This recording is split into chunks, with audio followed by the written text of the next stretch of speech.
They say blood is thicker than water, but for 17-year-old Lira, her stepmother's blood was filled with nothing but venom and ash. Trapped in a dying settlement where the packless had no rights and the law belonged to whoever could shift the fastest, she woke every morning expecting the leather strap and went to bed praying her wolf would finally wake to save her. She thought this was her fate, to be a punching bag for a bitter woman until she withered away into nothing. But destiny has a strange way of intervening. Sometimes salvation doesn't come in the form of a knight in shining armor. Sometimes it comes as a terrifying silent shadow from the frozen peaks. A half-wolf the settlement whispered about in fear. A man who didn't ask for permission. This is the story of how a quiet mountain alpha stole a broken girl away from hell, and the shocking life she found in the snow. Hello friends. Before we journey deeper into Lira's story, I invite you to subscribe and share in the comments where you're listening from. Your presence here matters. Now, let's continue. The ash in Thorn Hollow didn't just settle on the ground. It pressed down on you like a suffocating blanket, coating everything in a layer of grey despair, including the rough-hewn floorboards of the small wooden cabin at the edge of the settlement where Lira lived. Lira scrubbed the wood until her knuckles were raw and bleeding, the harsh lye soap stinging her cracked skin. She didn't dare look up. She could hear the rhythmic creak, creak, creak of the rocking chair in the corner. It was the sound of a ticking bomb. You missed a spot, a voice rasped, thick with malice and cheap grain alcohol. Lira flinched. It was a reflex honed over years of conditioning. I'll get it, Marin. I'm sorry. Marin Ashwood didn't look like a mother. She looked like a crow that had learned to walk upright, all sharp angles, yellowed teeth, and eyes that gleamed with a hunger for cruelty. Her face was gaunt, her hair streaked with premature grey, and her temper was as volatile as summer lightning. She stood from the rocking chair with a groan and walked over to where Lira knelt. Without a word, Marin kicked the wooden bucket. Grey water sloshed across the floor, flooding the spot Lira had just dried. Look at you, Marin spat, her voice trembling with a hatred that seemed to have no origin other than her own misery. Clumsy. Worthless. Just like your cursed mother before the pack wars took her. You think scrubbing a floor pays for the roof over your head? Does it pay for my food? My medicine? No, Marin, Lira whispered, staring at the spreading puddle. Get up. Marin hissed. She grabbed a fistful of Lira's blonde hair, yanking her to her feet. Lira bit her lip to keep from screaming.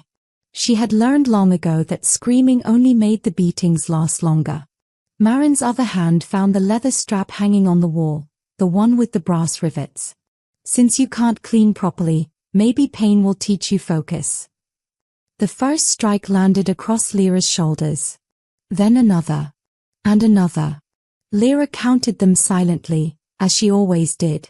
1, 2, 3, 4. She disappeared into her mind, into the fading memory of her real mother's face, the sound of a lullaby she could barely remember. When Marin finally tired, Lira crumpled to the floor, tears streaming silently down her ash-streaked face. Get down to Elder Torvin's storage shed, Marin snapped, breathing heavily. He needs the grain sacks moved. Don't you come back without 2 coppers. If you do, well, she patted the leather strap. We'll continue our lesson. Lira scrambled out the door, the rough wood slamming shut behind her. The ash-grey sky was a welcome relief from the darkness of the cabin. She wiped tears from her cheek, leaving streaks through the dirt, and hurried toward the settlement center. Thorn Hollow was a mean place filled with broken people. The packless, those whose wolves never woke, or who'd been exiled from their clans, scraped out a bitter existence farming rocky soil beneath skies that never seemed to clear. Shifters with hollow eyes watched Lira pass, their gazes lingering with a mixture of pity and contempt. The girl whose wolf wouldn't wake. The cursed one. She kept her head down, focused on the worn path beneath her feet. She entered the settlement's communal storage area, where Elder Torvin kept the grain. He was weighing sacks when she arrived, his weathered face creased with permanent disappointment. He was not a cruel man, But in Thorn Hollow, decency was often overruled by self-preservation. He saw the fresh welts on Lira's arms, visible where her sleeve had torn. But he looked away, shuffling his ledger. "Afternoon, Lira," he mumbled. "Marin sent you." "Yes, sir. She said you might have work." Torvin sighed, rubbing his grizzled beard. "I don't have much today, girl. The last harvest was poor. Most folks can't pay for labor." Lyra's heart hammered against her ribs. If she went back empty-handed, Marin wouldn't just use the strap. She'd use the fire poker, or worse, lock Lira in the root cellar for days. Panic rose in her throat like bile. "Please, Elder Torvin. Anything. I can move sacks, I can sort the spoiled grain, I can." Torvin looked pained. He reached into his pocket and pulled out 2 tarnished copper coins. "It's charity, Lira. Take it and go. I can't have her coming down here making a scene again." Lyra's hands trembled as she took the coins. They felt impossibly heavy. Suddenly, the temperature dropped. The air itself seemed to shift, growing thick and electric. The settlement dogs began to whine, then fell silent. The scattered conversations of people nearby died mid-sentence. Even the ravens that circled overhead seemed to scatter. Lira felt every hair on her body stand on end, a primal response she didn't understand. She turned slowly. Standing at the edge of the storage yard was a mountain. He had to be 6.5 feet tall, maybe more. He wore furs that looked like they'd been taken from wolves and bears, thick pelts laid over a frame of pure muscle. His boots were heavy leather, caked in mud and snow from the high trails. Dark hair fell past his shoulders, and a thick beard covered the lower half of his face. A wide-brimmed hat shadowed his eyes, but Lira could feel them, piercing, assessing, ancient. This was Rook. They called him the Shadow Wolf of Blackwood Peak. He came down from the mountains perhaps twice a year to trade furs for salt, ammunition, and dried goods. Rumors swirled around him like snow in a blizzard. They said he was half feral, that he'd killed a dozen pack warriors in the border wars, that he could shift into something between man and wolf that defied nature itself. He walked toward the storage shed, his heavy footsteps deliberate and unhurried. The smell of pine resin, wood smoke, and something wild, something other, preceded him. Elder Torvin went pale. "Ah, Rook. Didn't expect you until spring thaw." Rook didn't answer. He simply dropped a massive bundle wrapped in oilcloth onto the wooden table. When he opened it, Lira glimpsed pristine pelts, silver fox, winter ermine, wolf fur so white it seemed to glow. A fortune in furs. Lira tried to slip past him toward the exit, terrified to be in his presence. But as she moved, her worn boot caught on a raised stone. She stumbled, falling hard against Rook's arm. It was like colliding with a granite cliff. He didn't move even an inch. Lira gasped, recoiling as if she'd touched hot iron. "I'm sorry. I'm so sorry, sir." She waited for the blow. In Thorn Hollow, you got hit when you were clumsy. It was the way of things. She squeezed her eyes shut, hunching her shoulders, making herself small. Silence. Slowly, she opened one eye. Rook was looking down at her. His eyes were a startling clear gray, like winter ice over deep water. They weren't angry. They were curious. Searching. His gaze dropped to the welts on her arms. Then to her raw, bleeding knuckles. Then to the trembling fear radiating from every inch of her small frame. He looked back at Elder Torvin. When he spoke, his voice was a deep rumble, like distant thunder rolling through a mountain canyon. "Who is she?" Torvin swallowed audibly. That's Lira.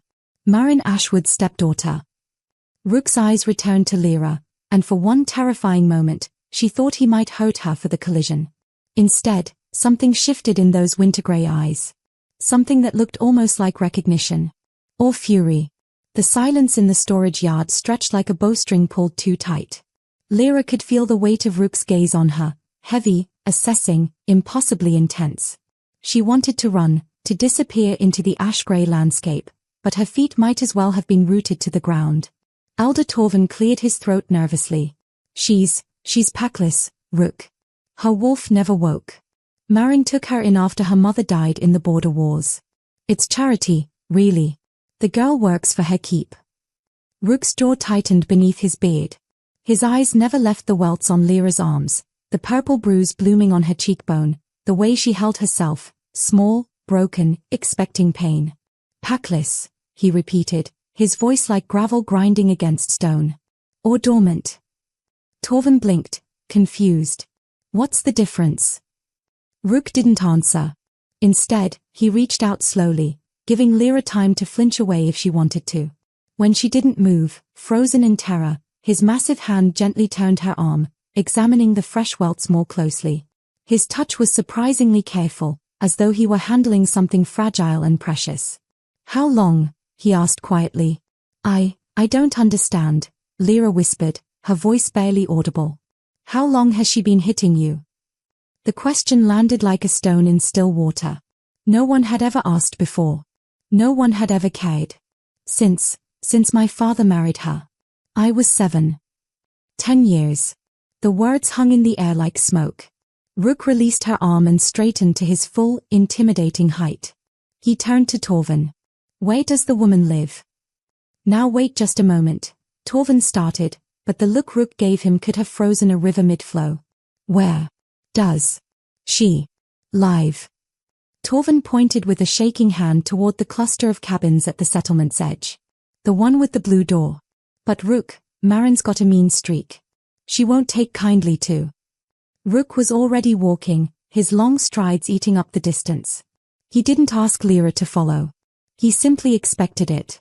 And somehow, despite every instinct screaming at her to run in the opposite direction, Lira found herself trailing behind him like a shadow. The settlement parted before him like water before the bow of a ship. Mothers pulled their children indoors. Men found sudden urgent business elsewhere. Even the mangy dogs slunk away, tails between their legs. By the time they reached Marin's cabin, a small crowd had gathered at a safe distance, drawn by the spectacle like moths to flame. Rook didn't knock. He simply pushed the door open, the hinges groaning in protest. Marin was inside, counting the 2 copper coins Lira had brought home earlier, a bottle of cheap spirits at her elbow. She looked up, and her face cycled rapidly through confusion, fear, then a calculated kind of cunning. Well, she said, her voice taking on a honeyed tone that made Lira's skin crawl. The Shadow Wolf himself. To what do I owe the honor? Her eyes raked over his furs, his weapons, clearly calculating his worth. Rook stepped inside, and the small cabin seemed to shrink around him. He looked around slowly, taking in the squalor, the empty bottles, the leather strap hanging prominently on the wall, the bucket of dirty water, the thin bedroll in the corner where Lira slept. His expression didn't change, but Lira felt the temperature in the room drop several degrees. I hear you have need of coin, Rook said, his voice flat, emotionless. Marin's eyes lit up with greed. Everyone needs coin. Times are hard for us packless folk. The settlement barely supports us, and I've got this one to feed. She gestured dismissively at Lira, eating me out of house and home. Lira flinched at the lie. She ate perhaps once a day, and never enough to fill her stomach. Rook reached into his coat with deliberate slowness. He pulled out a leather pouch, heavy and clinking with the unmistakable sound of precious metal. He placed it on the rickety table with a solid thunk. Marin's breath caught. What's in there? Silver. Enough to buy this cabin 3 times over. Enough to leave this settlement and never look back.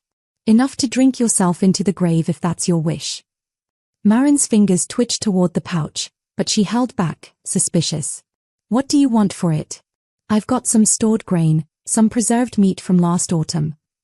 I don't want your grain, Rook interrupted, his voice cutting through her rambling like a blade through silk.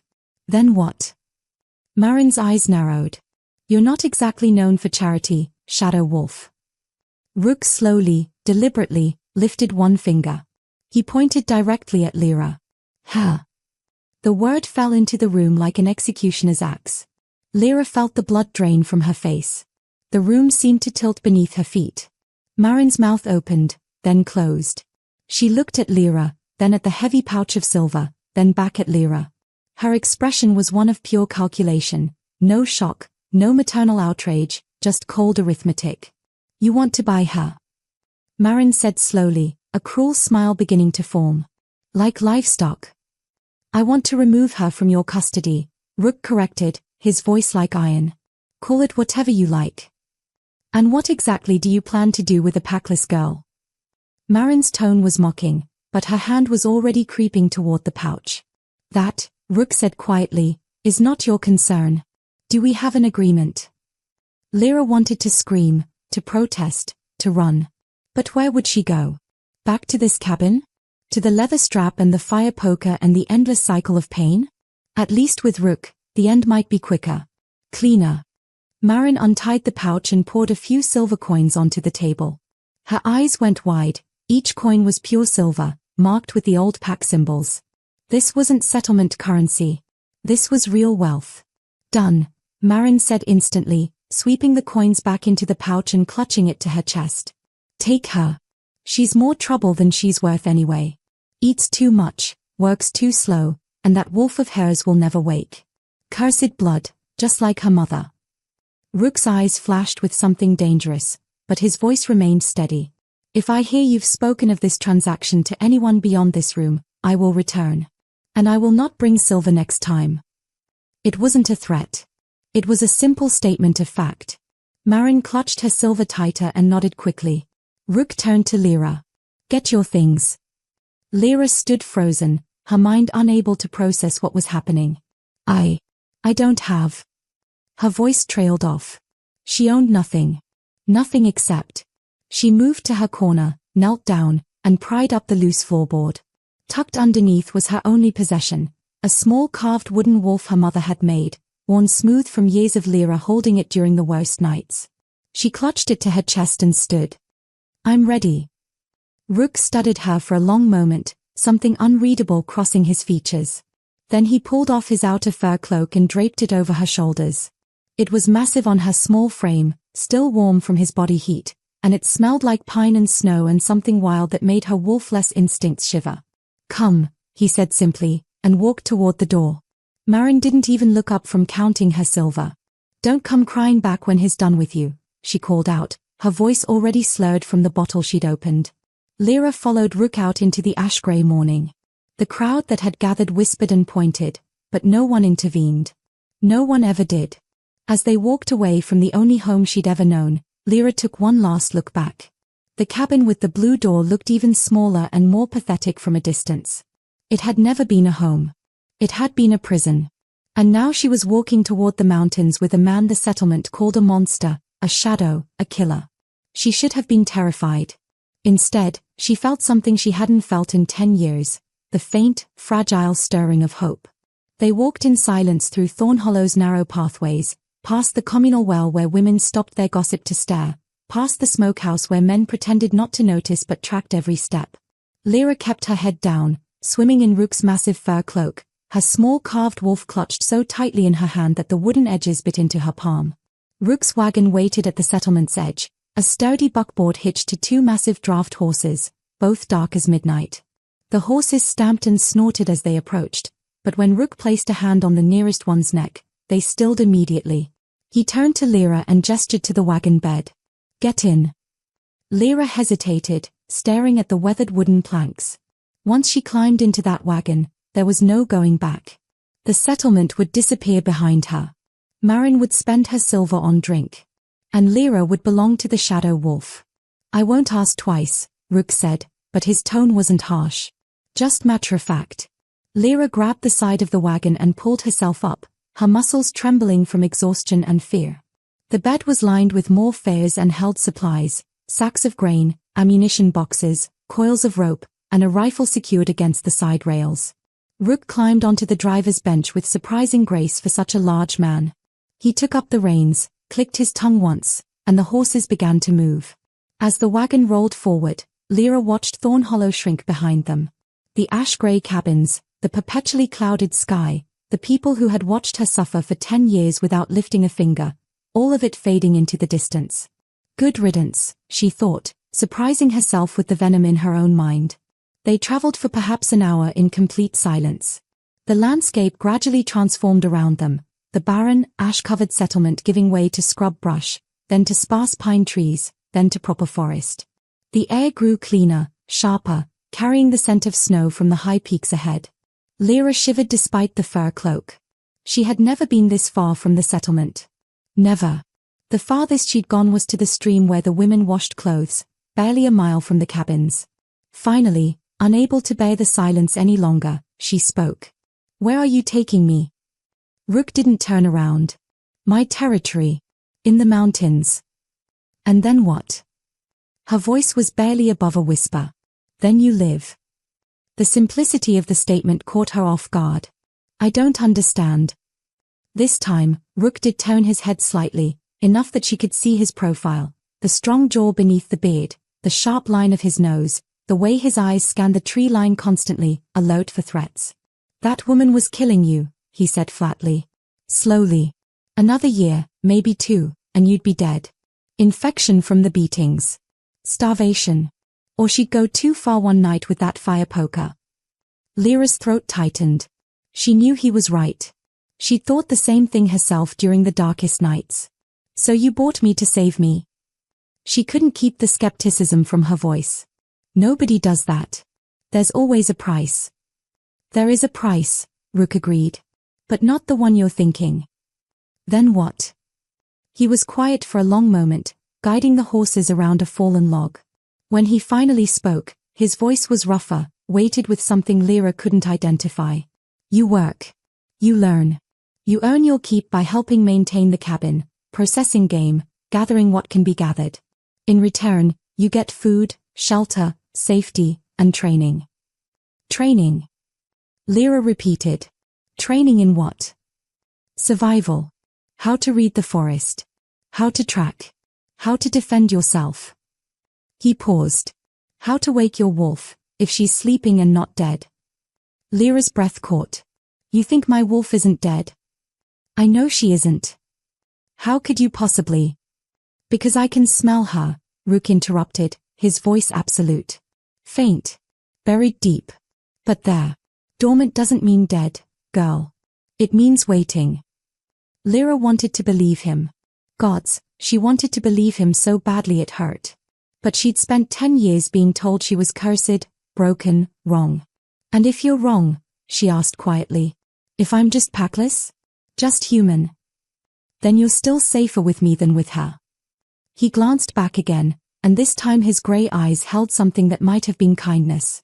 "I don't beat what's mine. I don't starve what's under my protection. And I sure as hell don't sell people for silver." The words settled over Lira like a blanket. Not warm, exactly, but steady. Real. "Why?" The question burst out of her before she could stop it. "Why did you pay so much? Why did you even notice me? Nobody else did. Nobody else cared."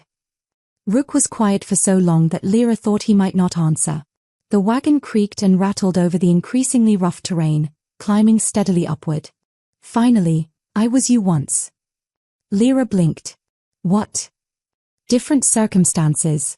Different pack. But I know what it's like to be powerless. To be at the mercy of someone who should protect you but only knows how to hurt you." His hands tightened on the reins. "I know what it's like when everyone sees and no one helps." "What happened to you?" "I got strong enough to leave. Strong enough to choose exile over submission." He turned his head fully now, pinning her with that intense grey stare. "And I swore that if I ever saw someone in that position again, I wouldn't look away like everyone looked away from me." Lira felt tears prick her eyes but refused to let them fall. "I don't know how to repay you. I don't want repayment. I want you to survive. To learn. To become something more than what she tried to make you." He faced forward again. "The silver I gave her? I made that back in 1 winter of trapping. It cost me nothing. Your life is worth more than that." The words hit Lira like a physical blow. Worth more. When had anyone ever implied she was worth anything? They continued climbing as the sun moved across the sky. The trees grew taller, denser. Snow began to appear in patches on the ground, then in larger swaths. The air grew so cold that Lyra's breath misted in front of her face. Her stomach growled audibly. Without a word, Rook reached into a pack beside him and pulled out a cloth-wrapped bundle. He tossed it back to her. "Eat." Lira unwrapped it carefully. Inside was dried venison, hard cheese, and flatbread. Real food. More than she'd normally see in 3 days. She looked up at Rook's back, suspicious. "It's not poisoned," he said dryly, as if reading her thoughts. "If I wanted you dead, there are easier ways." The brutal honesty of it startled a laugh out of her, short and sharp and unexpected. When was the last time she'd laughed? She bit into the venison. It was tough and gamey, but it was the best thing she'd ever tasted. As she ate, watching the endless forest roll past, watching Rook's steady, capable hands guide the horses, watching the mountains grow larger ahead of them, Lira felt something shift inside her chest. Not her wolf. Not yet. But something equally important, the first fragile thread of trust. They climbed for hours. The forest grew thicker, the air thinner, the cold more biting. Lira pulled Rook's fur cloak tighter around herself, but even that massive garment couldn't quite keep out the chill that seemed to seep into her bones. She'd finished the food he'd given her and had been quietly studying him from the wagon bed, the way he moved with the sway of the buckboard, completely at ease, the way his eyes never stopped scanning the tree line, the way his entire body seemed coiled and ready despite his relaxed posture. "How much farther?" she finally asked, her voice small against the vast silence of the mountains. "We'll reach the lower boundary of my territory soon. The den is another 2 hours past that." "Territory," Lira repeated. "Like a pack territory." "Like a territory," Rook corrected. "No pack. Just mine. Don't you get lonely?" The question hung in the cold air. Rook's shoulders tensed slightly, the first sign of discomfort she'd seen from him. Lonely is better than betrayed. Before Lira could ask what he meant, Rook pulled the horses to a stop. He set the brake and climbed down, then reached up toward her. "We walk from here. Trail's too narrow for the wagon." Lira hesitated, staring at his outstretched hands. They were huge, scarred, calloused, hands that could break her in half without effort. But they waited, patient and steady, not grabbing or demanding. She placed her hands in his, and he lifted her down as if she weighed nothing. Her legs were stiff from sitting, and she stumbled. Rook's hand shot out, steadying her with a grip on her elbow. "You'll need to get stronger," he observed, not unkindly. "That woman half-starved you." "Marin," Lira said quietly. Her name was Marin. "I don't care what her name was." Rook released her elbow and moved to the wagon, pulling out a heavy pack. "Here. Carry this." Lira took the pack and nearly collapsed under its weight. It had to be 40 pounds, maybe more. Rook raised an eyebrow. "Too heavy." Pride flared in Lira's chest, the first spark of it she'd felt in years. "No. I can manage." Something that might have been approval flickered across Rook's face. He shouldered an even larger pack, slung the rifle across his back, and started walking. Lira followed, struggling under the weight but refusing to complain. The trail was barely visible, just a slight depression in the snow and fallen pine needles. How Rook could see it, she had no idea. They walked in silence for 20 minutes before Lira's legs began to shake. 30 minutes and she was stumbling. At 40 minutes, she tripped over an exposed root and went down hard, the pack driving the air from her lungs. Rook stopped and turned. He didn't mock her or show impatience. He simply waited as she struggled back to her feet, her face burning with shame. "I'm sorry," she gasped. "I'm trying." "Stop apologizing." His voice was firm but not harsh. "You're weak because she kept you weak. That changes now. But it doesn't change in a day." He adjusted the straps on her pack, redistributing the weight. "Better." Lira nodded, not trusting her voice. They continued, and this time Rook walked more slowly, matching her labored pace. When they came to a frozen stream, he showed her where to step on the rocks to avoid breaking through the ice. When a branch heavy with snow hung low across the path, he held it aside until she passed under. Small kindnesses. Teaching without words. They were crossing through a particularly dense section of pines when Lira saw them, massive paw prints in the snow, each one larger than her entire hand. She froze, her heart hammering. "Rook. I see them." "Are those wolf tracks?" "Yes." The prints were impossibly large, the stride between them suggesting something huge and powerful. Lira felt her knees go weak. "Are we in danger?" Rook glanced at the tracks, then at her. "No. How can you be sure?" Because they are mine. Lira stared at him, her mind struggling to process what he'd said. Yours? You mean you? I shift. When the moon calls or when I choose. These tracks are from 2 nights ago. He started walking again. The wolves here know my scent. They won't bother you as long as you're with me. But the settlement said you were half feral, that you'd forgotten how to be human. Rook's laugh was short and bitter. The settlement tells a lot of stories about things they don't understand. I shift because I choose to, not because I'm losing control. There's a difference. Lira wanted to ask more, but the path had begun to climb steeply. All her energy went into putting one foot in front of the other, into not collapsing under the weight of the pack. Just when she thought she couldn't take another step, Rook stopped. We're here. Lira looked up and saw nothing but a sheer rock face covered in ice and snow. I don't understand. Rook walked directly toward the cliff. At the last moment, he turned sideways and disappeared into what Lira now saw was a narrow fissure in the rock, cleverly hidden by an outcropping. She followed, squeezing through the gap, and emerged into a concealed passage that opened into a massive cavern. Lira's breath caught. The den was carved into the mountain itself, natural stone walls smoothed and shaped, a high ceiling with a natural chimney for smoke, a fire pit ringed with stones at the center. Furs were everywhere, covering the floor, hanging on the walls, piled into what looked like a sleeping area. Shelves had been carved directly into the rock, holding books, supplies, tools, and what looked like musical instruments. It was primitive and refined all at once. Wild and cultured.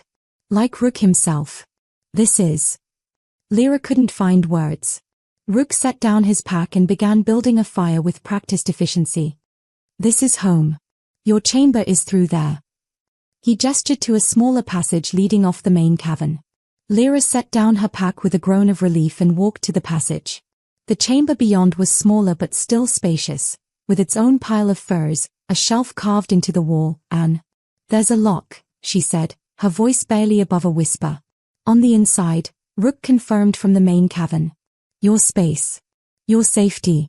I don't enter without permission. Lira touched the iron lock, her fingers trembling. A door that locked from the inside. A space that was hers. Safety that she controlled. For the first time in 10 years, she had a room where she could sleep without fear. She turned back to the main cavern, where Rook had the fire going and was already preparing what looked like a simple stew from dried meat and vegetables. Why are you doing all this? She asked, her voice thick with emotion she couldn't contain. Really? Rook looked up from the pot, the firelight casting shadows across his bearded face. For a long moment, he just studied her. Then, because everyone deserves one person who doesn't look away. Everyone deserves one place where the door locks from the inside. And everyone deserves to know what it feels like to be safe. He returned his attention to the fire. Now sit. Eat. Rest. Tomorrow, your real education begins. Lira woke to the smell of wood smoke and something cooking. Venison, she thought, mixed with wild herbs she couldn't name. For a disorienting moment, she forgot where she was. Then the events of the previous day came rushing back. Marin's cabin, the silver coins, Rook's massive form filling the doorway, the long climb into the mountains. She sat up slowly, her muscles screaming in protest. Every part of her body ached from yesterday's trek. The furs she'd slept in were softer than anything she'd ever known, and for the first time in her memory, she'd slept through the entire night without waking to the creak of Marin's rocking chair or the sound of a bottle being opened. Sunlight filtered through the natural chimney, painting golden streaks across the stone walls. She stood, wrapped one of the smaller furs around her shoulders, and ventured into the main cavern. Rook was crouched by the fire, turning something on a makeshift spit. He'd tied his dark hair back, and in the morning light, Lira could see details she'd missed before, the scars on his hands, the deliberate way he moved, the constant awareness in his posture even while performing mundane tasks. You're awake, he said without turning around. Good. We have work to do. Lira's stomach clenched with familiar anxiety.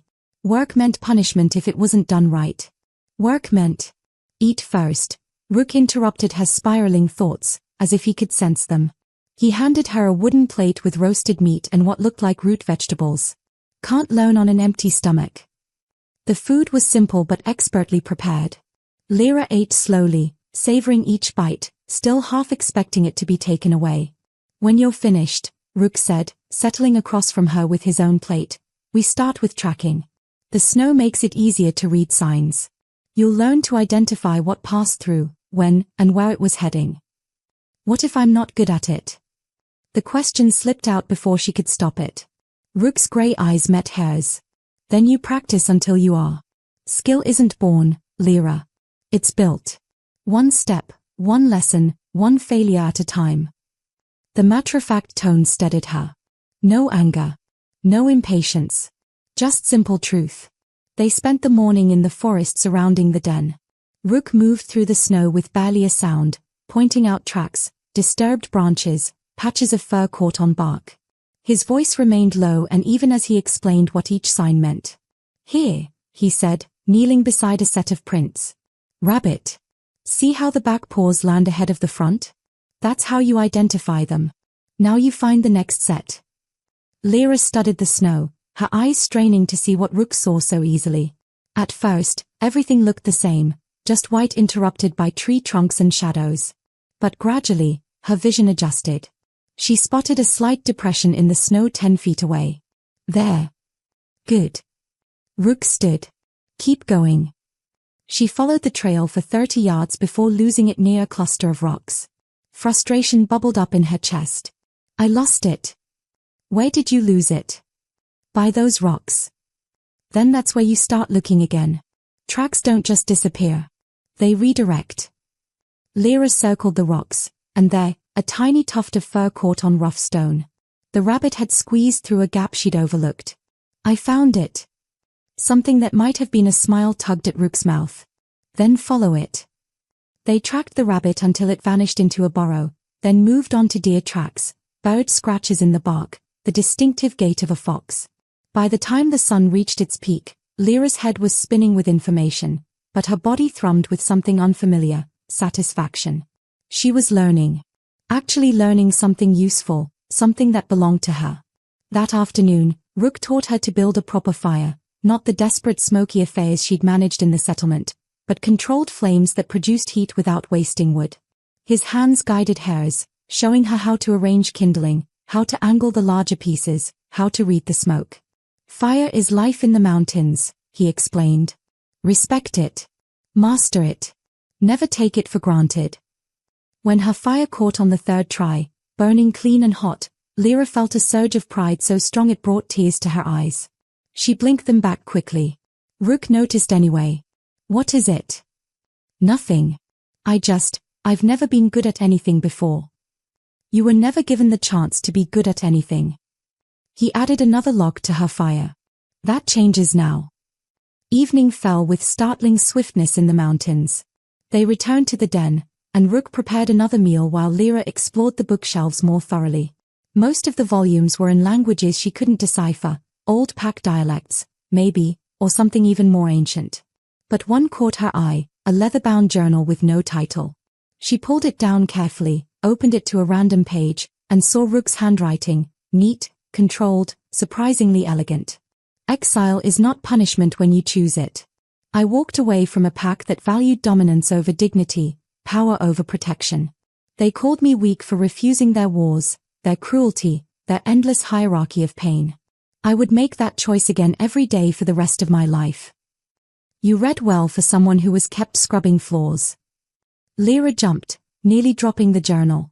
Rook stood in the chamber entrance, 2 bowls of stew in his hands. His expression was unreadable. I'm sorry, I shouldn't have. I wouldn't have left it accessible if I minded you reading it. He handed her a bowl. Your mother taught you. Lira nodded, accepting the food. Before she died. She said words were power, that they couldn't be taken away once you learned them. She was right. Rook settled against the wall, his long legs stretched out before him. What else did she tell you? The question opened something in Lira's chest, a door she'd kept locked for years. She said my wolf was sleeping, not dead. That she'd wake when I needed her most. Her voice dropped to barely a whisper. But I needed her every day with Marin. Every single day, and she never came. That's not how it works. Then how does it work? Rook was quiet for a long moment, his grey eyes distant. The wolf doesn't wake for survival. Survival is basic. You are doing that every day, just breathing, just enduring. The wolf wakes when you find something worth protecting. Something you love more than you fear the pain. I don't understand. You will. He took a bite of stew. Give it time. Later that night, Lira lay in her chamber with the door locked, still marveling at that simple security. Through the stone walls, she could hear Rook moving in the main cavern, the soft sounds of him settling in for sleep. She closed her eyes and, for the first time in her life, tried to reach inward. Tried to find that dormant part of herself that Rook insisted was there. At first, nothing. Just darkness and the sound of her own breathing. But then, so faint she thought she might be imagining it, a presence. Distant. Sleeping. But there. Hello, Lira thought tentatively. The presence shifted slightly, like something stirring in deep slumber but not quite waking. Lira's eyes snapped open, her heart racing. It wasn't much. It wasn't proof. But it was more than she'd ever felt before. In the main cavern, Rook sat awake despite the late hour, staring into the dying embers of the fire.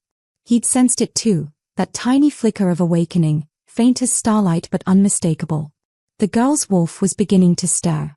3 weeks passed in the high peaks.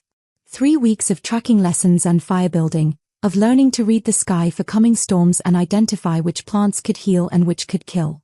3 weeks of Lyra's body growing stronger, her movements becoming surer, her eyes learning to see what the forest was trying to tell her. And 3 weeks of that faint presence inside her growing slightly less distant each night. She was skinning a rabbit under Rook's supervision when he suddenly went rigid. His head snapped toward the tree line, nostrils flaring, every muscle in his body coiling tight. Inside, he said, his voice dropping to that dangerous rumble she hadn't heard since the day they'd met. Now. What's wrong? Inside. Don't argue. The absolute authority in his tone sent Lira scrambling toward the den. She'd learned to trust his instincts. They'd kept them safe from avalanches, cliff collapses, and a territorial bear that had wandered too close. But this felt different. This felt personal. Rook followed her into the cavern, moving with predatory speed. He began pulling supplies from various hiding spots, dried meat, water skins, ammunition, a wicked-looking hunting knife he strapped to his belt.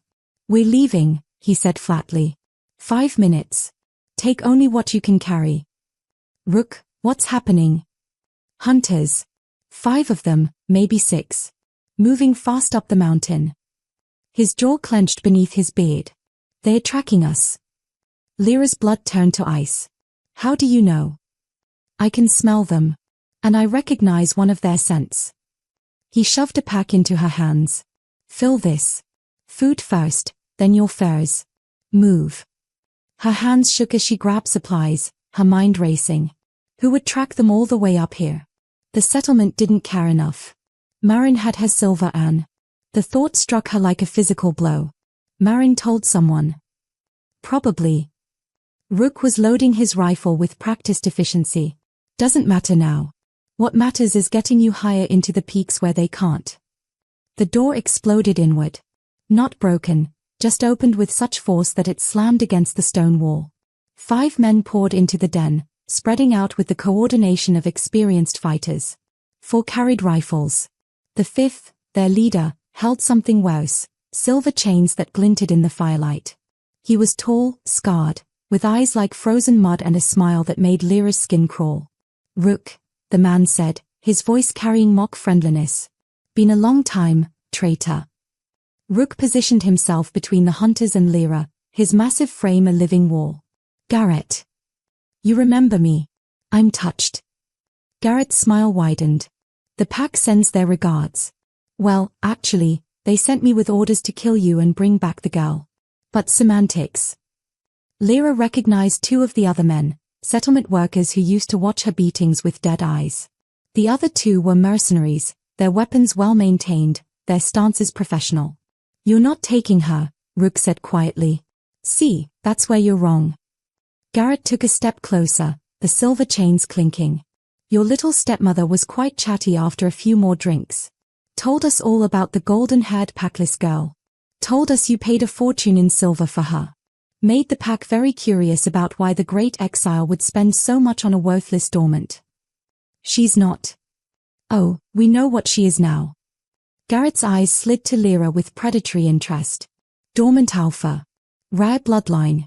Your stepmother was very thorough in her descriptions, girl. The pack alpha wants that bloodline. Wants to see if breeding with it might strengthen our next generation. Lira felt bile rise in her throat. Breeding stock. They wanted her for breeding stock. Over my dead body, Rook growled. That's the idea, actually. Garrett nodded to his men. Take him. The fight erupted with brutal speed. Rook's transformation was partial and terrifying, his face elongating, fangs erupting, claws extending from his fingertips. He moved like liquid violence, taking down the first mercenary with a strike that sent the man crashing into the stone wall with bone-breaking force. The second mercenary got a shot off. The bullet grazed Rook's shoulder, drawing blood but barely slowing him.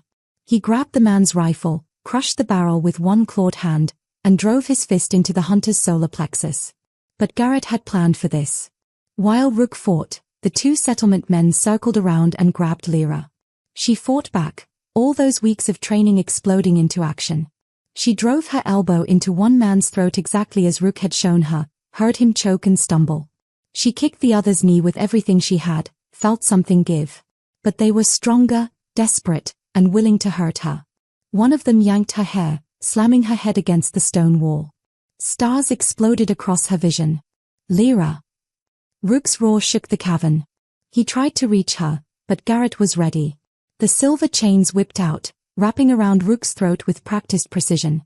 The effect was immediate and horrifying. Rook's partial transformation reversed as he choked, his skin burning where the silver touched, smoke rising from the contact points. He collapsed to his knees, clawing at the chains, his face contorted in agony. Silver's a wonderful thing, Garrett observed, winding the chains tighter. Neutralizes even the strongest wolf. Reduces you to nothing but meat and pain.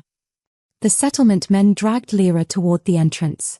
She thrashed, bit, screamed, but they had her arms pinned. She watched in horror as Garrett pulled a silver dagger from his belt, its blade etched with runes that seemed to drink in the firelight. The Alpha said to make it quick, Garrett murmured, pressing the blade to Rook's throat. He sends his regards for your betrayal. Rook's grey eyes found Lira's. Even burning, even dying, there was no fear in them. Only regret. Only sorrow that he couldn't protect her. And in that moment, watching the only person who'd ever shown her kindness about to be murdered, watching her future being ripped away to become some Alpha's breeding prize, something inside Lira's chest didn't break. It hatched. The scream that tore from her throat transformed mid-breath into something else. Something wild. Something that had been sleeping for 17 years, waiting not for survival but for this, for something worth protecting more than she feared the pain. Her scream became a howl. The transformation was agony and ecstasy in equal measure. Lira's bones cracked and reformed, the sound like ice breaking on a frozen lake. Her spine arched impossibly, muscles tearing and rebuilding. Her scream-toned howl echoed off the stone walls, primal and unstoppable. The small carved wolf her mother had given her fell from her pocket, landing in a spreading pool of blood. The settlement men released her instantly, stumbling backward in shock. Where a 17-year-old girl had been, there now stood a wolf. Not just any wolf. A massive golden-white creature with eyes like molten amber, easily the size of a small bear. Her fur seemed to shimmer in the firelight, and power radiated from her frame in waves that made the air itself feel heavy. Garrett's expression shifted from triumph to disbelief. Impossible. Dormants don't shift this violently. They don't. His words died as Lira's wolf form locked eyes with him. She moved on pure instinct, no technique, no control, just primal rage and the desperate need to protect. The settlement man who'd grabbed her hair didn't even have time to raise his hands. One moment he was backing toward the entrance. The next, Lira's jaws closed around his throat. The kill was instant. Blood sprayed across the stone floor. The man's body crumpled, and Lira released him, her muzzle crimson, her amber eyes already seeking the next threat. The second settlement man tried to run. He made it 3 steps before Lira was on him, her speed inhuman. She drove him to the ground, her massive paw crushing his chest. He screamed once before her teeth found him. The surviving mercenary dropped his rifle, hands raised. I surrender. Please, Lira didn't understand surrender. Didn't understand mercy. The bloodlust sang in her veins, drowning out everything else. She lunged, and the mercenary's pleas ended in a wet gurgle. Through it all, Rook remained on his knees, the silver chains still burning his flesh. But his eyes, those winter-grey eyes, held something between horror and pride as he watched Lyra's wolf tear through the hunters. Garrett was the only one left. He'd dropped the dagger, and now scrambled for the silver chains, trying to use them as a weapon. Stay back. Lira was faster. She hit him like an avalanche, driving him into the stone wall with enough force to crack the rock. Her massive paw pinned him to the ground, claws digging into his chest just enough to draw blood. Garrett's eyes were wide with terror, all his earlier confidence shattered. Don't, please. Lira. Rook's voice cut through the red haze of her fury. It was the first time he'd used her name like that, not a request, but a command. Her wolf's head swiveled toward him, a snarl building in her throat. Let him go, Rook said, his voice strained from the silver bones but steady. You're not a killer. You're a protector. There's a difference. Lyra's wolf didn't understand the words, but something in his tone penetrated the bloodlust. She looked down at Garrett, at the blood on her claws, at the 3 bodies scattered across the den floor. What had she done? Let him carry the message back, Rook continued, slowly unwinding the silver chains from his own throat with hands that blistered and bled at the touch. Let him tell the pack what happens to hunters who threaten what's ours. The possessive word, ours, resonated through Lyra's wolf consciousness. Slowly, she lifted her paw from Garrett's chest. The hunter scrambled away, bleeding, terrified, broken. He stumbled toward the entrance, then paused to deliver his parting message through ragged gasps. The Alpha will send an army for her. You've only delayed the inevitable. They'll never stop hunting you now. Then he was gone, fleeing into the snow. Lyra's transformation reversed as violently as it had begun. One moment she was a massive golden wolf. The next, she was collapsing to the stone floor, human, naked, shaking, covered in blood that wasn't hers. Rook moved immediately, wrapping her in furs despite the pain from his burned hands. He held her carefully as sobs racked her body. I killed them, she gasped. I killed. Oh gods, I killed. You protected us, Rook said firmly, his arms steady around her trembling frame. You did what you had to do. But I couldn't stop. I didn't want to stop. I wanted, her voice broke. What's wrong with me? Nothing is wrong with you. Your wolf woke for the first time. That kind of power, that kind of rage, it takes time to control. He pulled back slightly to look at her face. Your mother was right, Lira. Your wolf was sleeping. And now she's awake. Lira buried her face against his chest, her tears mixing with the blood and ash. Around them, the den was a battlefield, bodies cooling, silver chains scattered, the smell of death thick in the air. And outside, somewhere in the darkness, Garrett was carrying word back to the pack. Word of a golden wolf with power that defied nature. Word of a dormant alpha who'd awakened in a blaze of violence. The hunt had only just begun. Dawn came cold and brutal to the high peaks. Lira woke in her chamber, clean and wrapped in fresh furs. Someone, Rook, had washed the blood from her skin while she slept, had moved the bodies, had restored what order could be restored to the violated den. Her entire body ached, but it was different from the ache of beatings. This was the deep soreness of muscles used in ways they'd never been used before. Of a transformation that had reshaped her from the inside out. She emerged to find Rook packing supplies with methodical efficiency. His hands were wrapped in bandages, the silver burns still visible at his wrists and throat. But he moved with purpose, organizing food, weapons, tools. What are you doing? Her voice came out rough, barely above a whisper. Getting you to safety. He didn't look up. There's a settlement 3 days west, outside pack territory. You'll be protected there. Understanding hit her like ice water. What about you? I'm going to the old pack. The words were flat, emotionless. I'll turn myself in, negotiate terms. You came willingly, you weren't kidnapped. They'll accept that and leave you alone. They'll kill you. Probably. He finally met her eyes. But you'll be free. Rage flared in Lyra's chest, not the wild, uncontrolled fury of last night, but something colder. Sharper. No. This isn't a discussion, Lira. She moved to block the entrance, her eyes flashing amber as her wolf stirred just beneath the surface. You're right. It's not. Rook's expression hardened. Move. No. Garrett was right. They'll send an army. I can't fight them all, but I can make a deal that keeps you safe. By sacrificing yourself. Lyra's voice cracked but held firm. You think I survived 17 years of her fists just to lose you now? I'm trying to protect you. Then stay. The word came out as half shout, half growl. Because you're the only family I have. The admission hung in the air between them, raw and desperate. Rook's control finally fractured. You don't understand what they'll do. The pack doesn't negotiate, doesn't show mercy. They'll hunt us until one of us is dead. Then we run. Lira stepped closer, her voice dropping but losing none of its intensity. Together. Because you saved me when everyone else looked away. You made me believe I was worth something. You taught me I was strong. Her hands clenched into fists. Now you don't get to leave.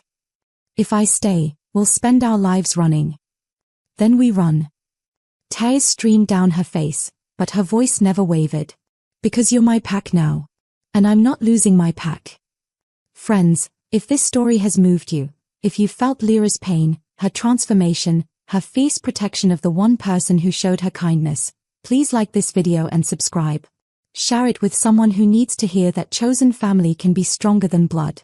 Now, let's see how their story ends. Silence filled the den. Snow fell softly outside, muffling the world. Rook's shoulders finally dropped, the fight draining out of him. When he spoke, his voice was rough with emotion he rarely showed. There's a place. High in the Forbidden Peaks. Territory so harsh no pack has ever claimed it. Can we survive there? Not alone. His grey eyes held hers. But two alphas, working together? Maybe. Hope blazed in Lyra's chest. Then we go higher. They packed only essentials, everything they could carry and nothing more. Rook taught Lira to shift at will, though her control was still unpredictable. Sometimes the transformation came easily. Sometimes it hurt. But each time, she felt more connected to the golden wolf inside her. They left before dawn, abandoning the den but not destroying it. Let it stand as a decoy, a false trail. The climb was brutal. Higher than Lira had ever gone, into elevations where even experienced wolves rarely ventured. The air grew thin, the cold sharp enough to cut. But Lyra's awakened wolf gave her strength she'd never had before. They traveled for 3 days, always ascending, leaving minimal tracks. Twice they heard howls in the distance, searchers, perhaps, or just the mountain's natural inhabitants. Each time, Rook and Lira shifted and ran, covering ground faster on 4 legs than 2. On the 4th day, they reached a peak so high the world seemed to fall away beneath them. Here, Rook said, shifting back to human form. This is where we make our stand. They carved a new den into ice and stone, smaller than before but defensible. They hunted together, moving as one, their wolves learning each other's rhythms. In the evenings, they sat by carefully contained fires, and Rook taught Lira to read the old languages inscribed in his books. 3 months passed. Winter deepened into the kind of cold that killed the unprepared. But Lira thrived. Her control over her wolf improved daily. She could shift in seconds now, could hold the transformation for hours, could even manage partial shifts when needed.